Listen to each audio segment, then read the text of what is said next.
What if I told you something had killed 4 innocent young children, little children under 6, over little more than a year in this country? Would you be concerned? Would you want action? Would you want to put a stop to it?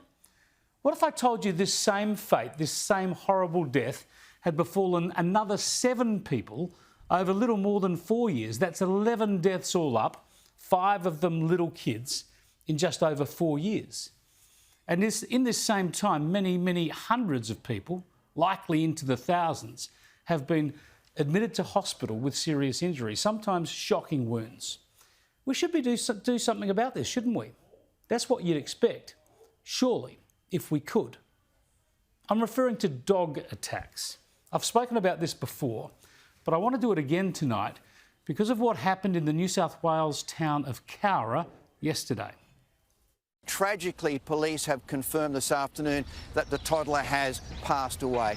The little boy was attacked at 10 a.m. this morning by 2 dogs at the Country Gardens Motor Inn at Cowra in the State Central West. The young boy received significant injuries to his face and to his neck in the mauling. Now, emergency services were alerted. They were able to secure the 2 animals at the scene. Now, a crime scene was set up at the motel, but the circumstances of the attack remain unclear. The toddler was airlifted here to the hospital in a critical condition at that point. Sadly, he has lost that battle.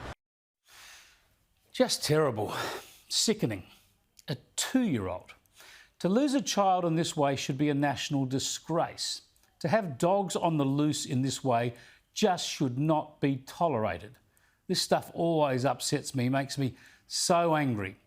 A little life, a little child with their whole life ahead of them, lost in a horrible, violent death because people have some strange devotion to dogs, big dogs, dangerous dogs, snappy dogs. It's obscene that this happens, but it keeps happening. In January of this year, 2-year-old Taylor Peters was mauled to death by the family dog in Queensland. Just the previous month, in the same state, 5-year-old Manny Everly was mauled to death by a family friend's American Bull Terrier.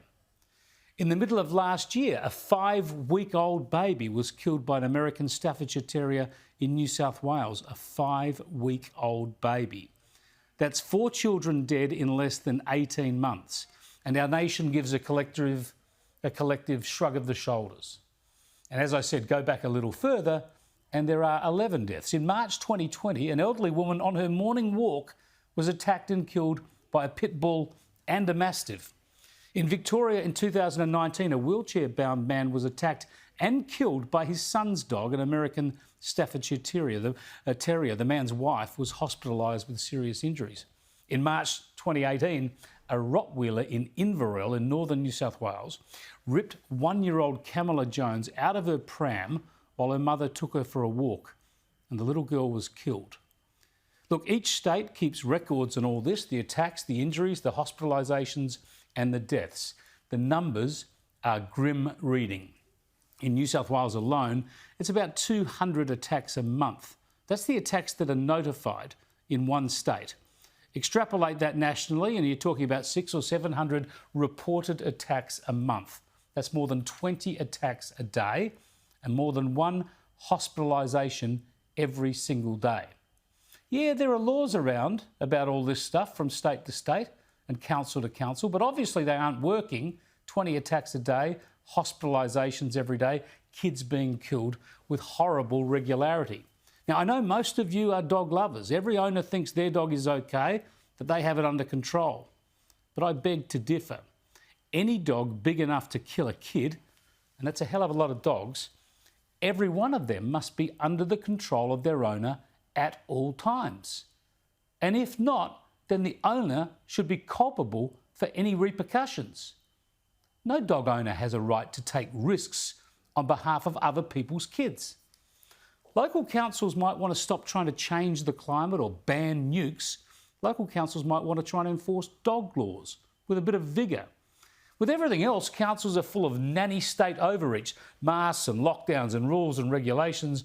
But with dogs, where lives are actually being lost, innocent little lives, and stacks of people are getting hurt, Suddenly councils seem to be into freedom and the law of the jungle. They're scared of dog owners. They should crack down on dogs and their owners. That would be useful. And I don't care how unpopular it might be.